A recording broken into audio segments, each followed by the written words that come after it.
même, mais on va essayer de réchauffer l'atmosphère petit à petit. Merci pour l'invitation et bravo pour l'organisation. Alors, on m'a demandé d'introduire, je vais essayer de faire très très court, on n'est pas encore tous bien réchauffés, réveillés, et je ne vais pas vous assommer, mais peut-être simplement redire rapidement d'où on vient, hein, où est-ce qu'on en est un petit peu aujourd'hui. Où on va, ça c'est plus compliqué, je ne suis pas devin, mais c'est à ça que servira aussi la journée, j'espère. Alors, en retraçant quelques éléments rapidement,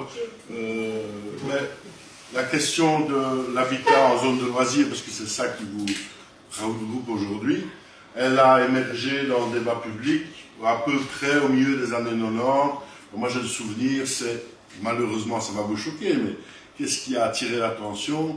C'est une ou quelques caravanes sur l'Ourthe, hein, qui à un moment donné ont fait « Waouh, attention, qu'est-ce qui se passe ?» Et le gouvernement a mis un peu de temps, mais a fini par réagir en disant « Oh, ça ne va pas, cette forme d'habitat, c'est dangereux, regardez ce qui se passe. » Alors, à cette époque-là, les plus anciens s'en souviennent, mais c'est un bon rappel, hein, pour mettre sur silencieux. Et si vous devez prendre un appel, de bien penser à sortir éventuellement, vous mettre dans un coin. Alors, voilà, c'est parfait.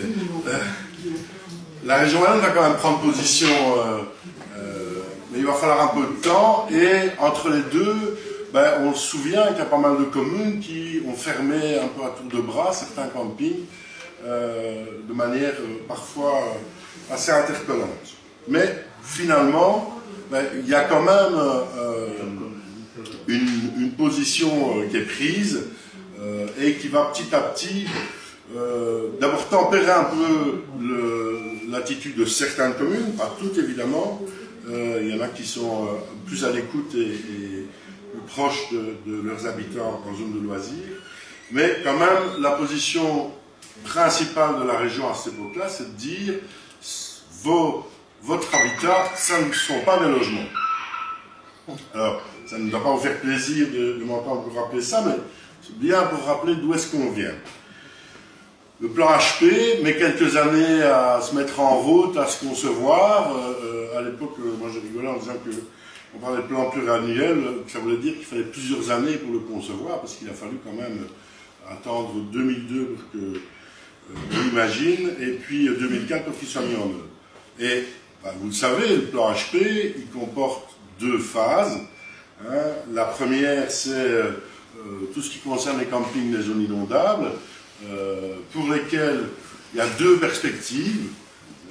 Reloger les habitants, qui sont proposés par la région, reloger les habitants, et puis maîtriser les entrées, empêcher qu'on s'installe. Ça, c'est valable pour toutes les zones et toutes les phases, mais il y a quand même une troisième piste, une troisième option, qui est certains sites, le plan dit déjà à ce moment-là, il pourrait y avoir reconversion, donc régularisation.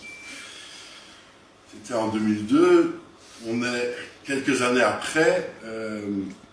Alors, la question du relogement, on sait que il y a une étude qui devrait sortir prochainement, deux évaluations, combien de personnes ont été relogées réellement, et puis on était questionné un peu, donc c'est la région qui a organisé ça, des habitants sur qu'est-ce qu'ils sont devenus en étant relogés. Ce sera assez intéressant de voir ce qui va sortir là-dedans, mais on sait déjà qu'en matière de relogement, on arrive au même chiffre qu'il y a 15 ans.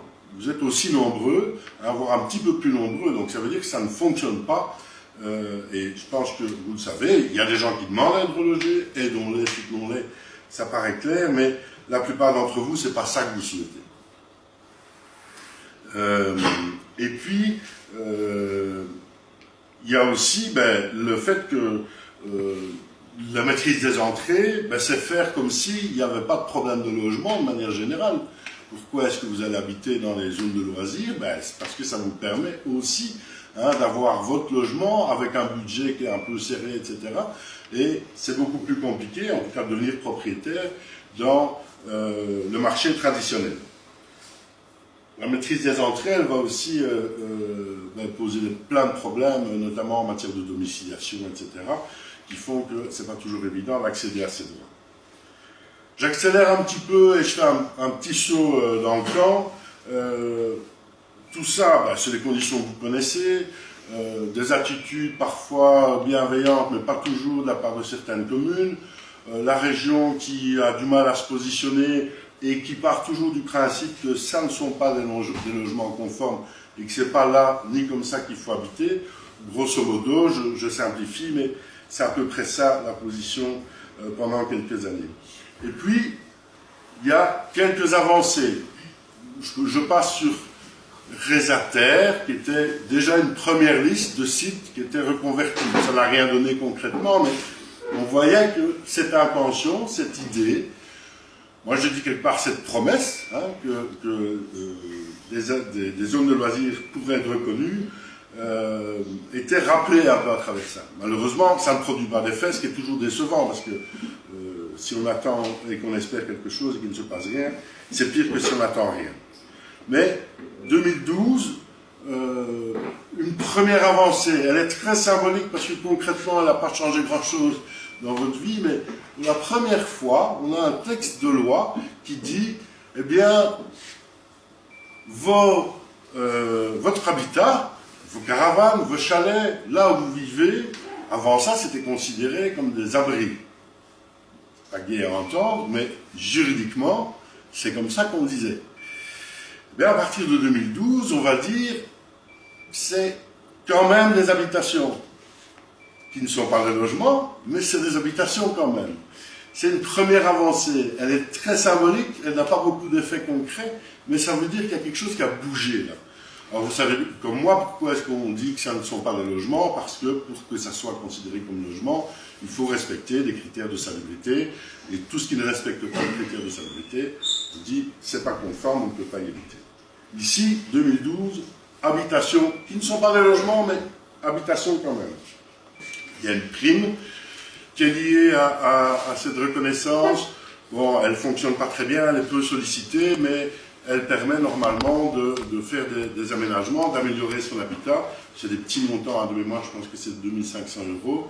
Et surtout, le plafond de revenus est extrêmement bas. Donc, il faut vraiment être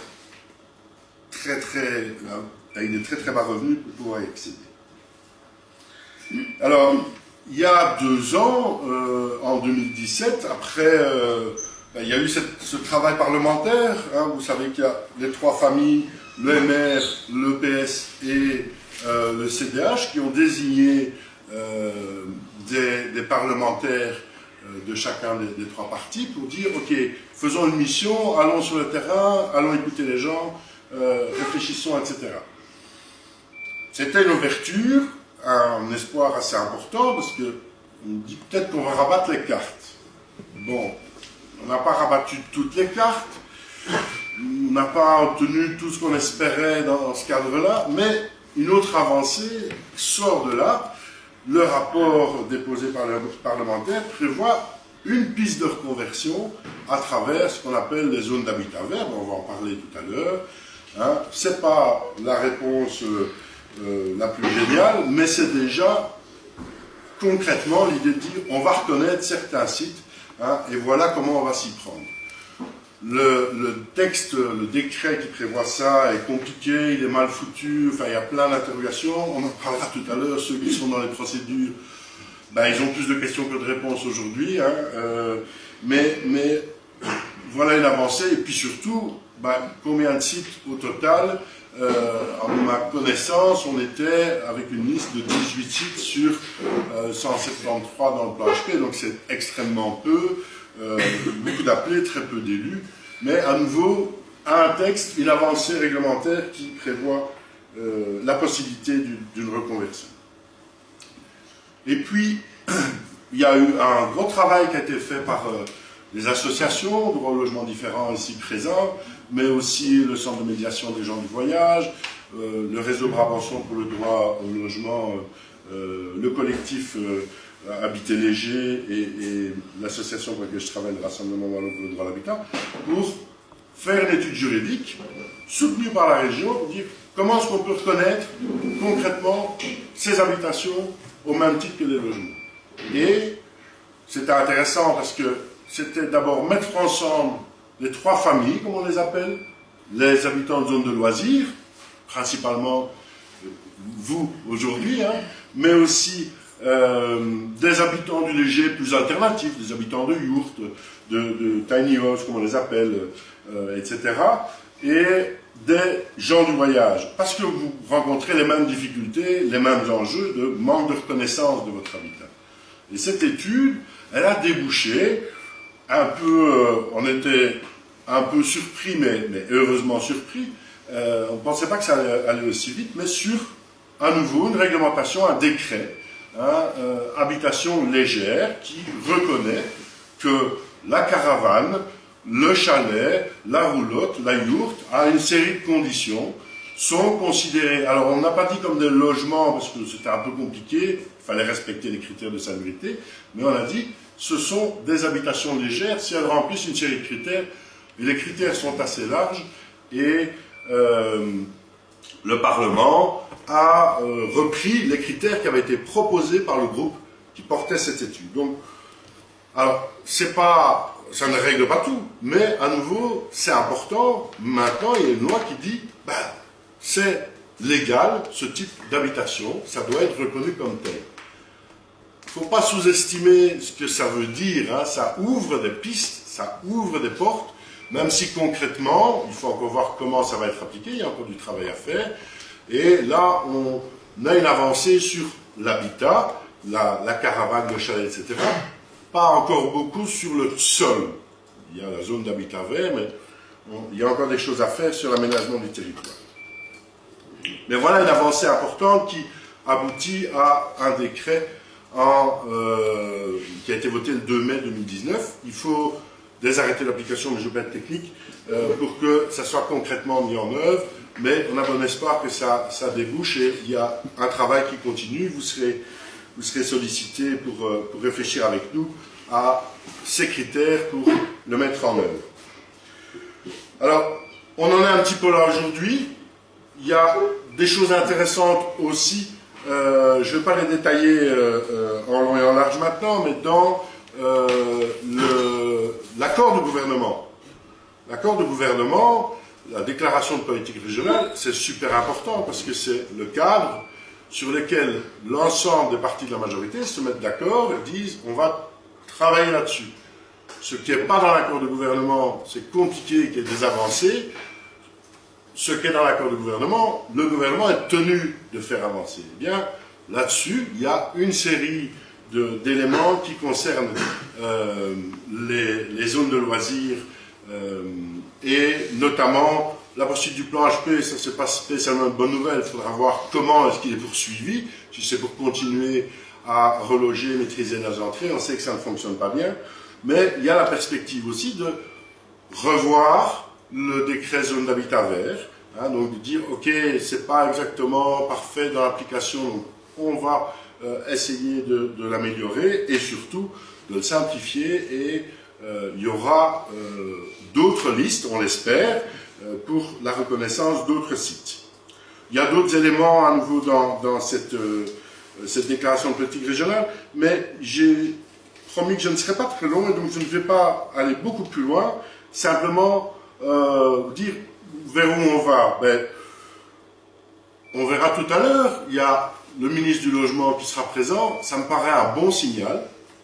Une des choses qui a changé aussi, qu'on avait demandé, c'est que maintenant, le plan Habitat Permanent, ben, il est piloté par le ministre du Logement. Je disais tout à l'heure, on a pensé pendant des années le plan Habitat Permanent comme si c'était pas une question de logement, c'était quelque chose, un problème social qu'il fallait régler. Maintenant, ça rentre dans la politique du logement. Ce sont juste des signaux, c'est juste symbolique, mais c'est une symbolique intéressante. On considère que c'est bien une question de logement. Vos habitations sont des logements maintenant, ils sont reconnus comme habitations légères. Alors, il y a encore du travail à faire là-dessus, parce que tout le monde ne le voit pas comme ça. Hein, au niveau politique, ben, quand on dit habitation légère, oui, les yourtes, oui, ça pas de problème, les caravanes, les zones de loisirs, donc tout ça n'est pas gagné, mais c'est une avancée quand même. Vers quoi on va, ben, difficile à dire, mais il y a une série de signaux intéressants. On verra tout à l'heure la présence du ministre. il est ouvert à la discussion. S'il vient là, c'est déjà un signal intéressant. Moi, j'espère que demain, déjà aujourd'hui, je me bats souvent pour qu'on arrête de vous appeler des résidents permanents. Résidents permanents, ça ne veut rien dire. Vous êtes des habitants, vous habitez, hein, comme d'autres habitants. Ce n'est pas une catégorie administrative, hein, ou des HP, etc. Enfin, ça ne veut pas dire grand-chose. Vous êtes des habitants, et j'espère que demain, vous serez reconnus comme tels, et comme le dit Vincent Retier, qui sera là tout à l'heure, vous serez reconnus comme des pionniers qui avaient fait avancer la question du logement, hein, et que vos logements seront reconnus et régularisés de manière massive. Je vous souhaite une excellente journée. Je pense que ça va être intéressant. On va pouvoir creuser un peu toutes ces questions de plan HP, zone d'habitat vert, habitation légère. Et merci encore pour l'invitation.